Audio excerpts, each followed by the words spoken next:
Hi there, welcome back to Save with Crypto. My name is Save with Crypto.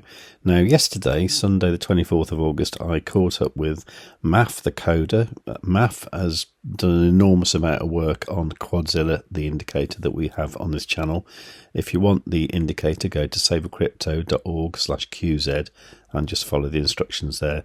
You can get it for free at the moment, so please do take advantage of that. But for now, let's listen to MASSIV and let's see what he spotted yesterday. I'm also just experimenting a bit with sort of a custom version of Quadzilla at the moment, based on 1.2, that's got different colouring for the convergence band, which is all momentum based. In the 1.2 that's out there, the gradient in this is based on just how close the two lines are to each other. So the red sort of fast moving momentum oscillator and the white one, which is the average of the four. So whereas in this, it's more of a gradient based on the actual momentum. So essentially, as like for example here, as the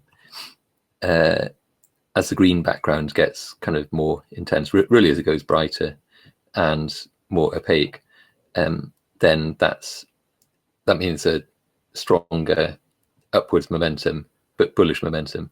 If it goes darker and kind of like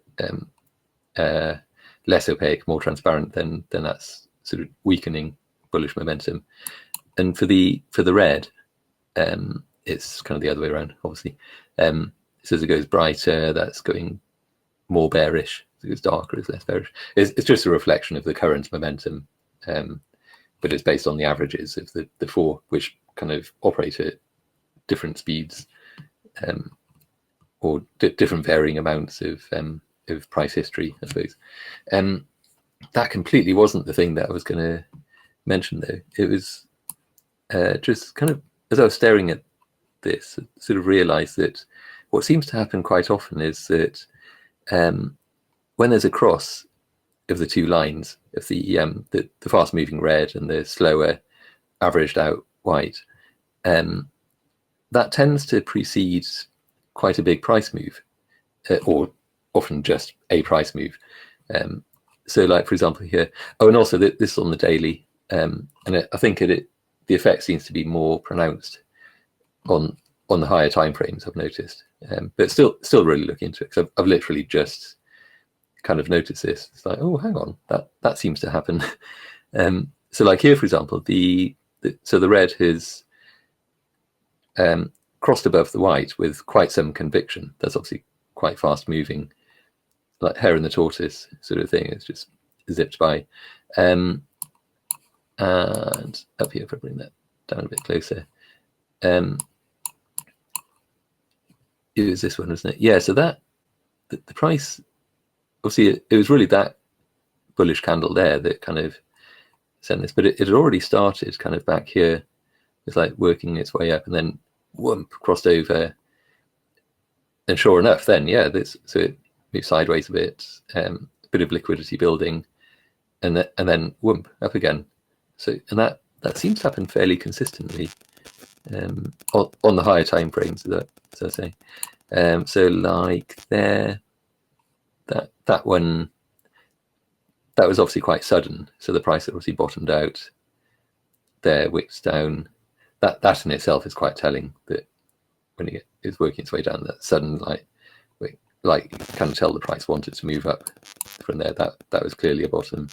So that comes up, and so just the steepness of the red line. So that's obviously caused by that. But then it also means that after that, things just turn bullish. So we get all of this, we get the nice green background in there. But in this particular case, you almost don't really need that. You can kind of see from the angles of the lines and the fact that crossed over there, that there's more upwards price momentum to come. And sure enough, it works its way up. And they're just kind of working its way down. That they kind of cross like that. This one's slightly different, because that wasn't so much the red overtaking the white. It was more that they crossed in different directions. So that's kind of a disagreement, which in itself just means that you can expect some sideways movement, because they can't decide among them, whether the price is going up or down. Sure enough, it just kind of goes sideways until things start to come around again, and kind of trying to overtake there, but the white was already up here and overbought anyway. And then going back a bit, this one, similar sort of, I think, kind of.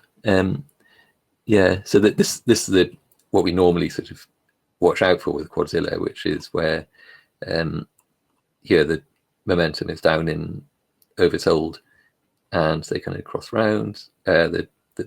The band kind of converges, so the two lines really come together, and then we get the green background indicating all systems go. And then sure enough, I mean that's nice, because sure enough things go, and then we get that strong upward movement. That was on actually I've gone all the way back to March on that one just to show it.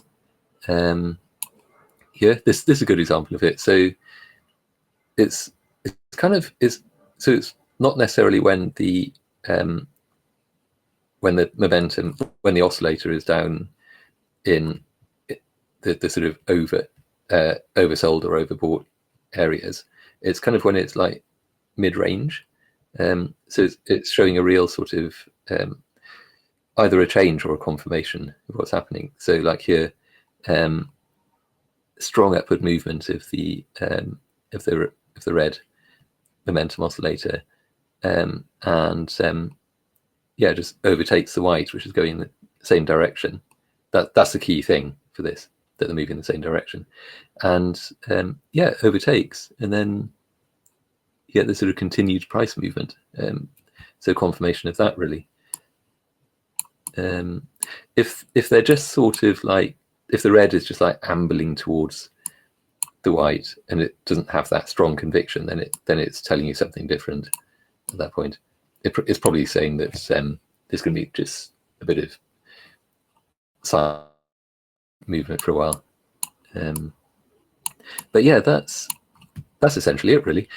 So it's all about looking at the convergence band on the 1 day time frame and looking for that bit where it kind of goes right pinched in and kind of twists around.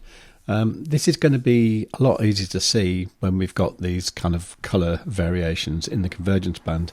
And what I really love about this is the way that MASSIV has chosen to do it by using the visual elements that we've got already. So we've already got the convergence band, but at the moment the colours don't really show you very much. It just shows you how close the lines are together, which you can see anyway. So the idea of having the sort of like red and green things is really a sort of like buy and sell kind of thing. And obviously if we can see that kind of crossover in the middle, like in the examples that MASSIV showed us, that is super, super powerful. Now, MASSIV did go on to show me a lot of other examples of things, and also looking at it on different time frames. It does seem that this particular thing with this crossing over the convergence band does work super well on the 1 day time frame. But it's the sort of thing we can look at in the future. But it's just wonderful how we can, get more and more information out of this amazing indicator.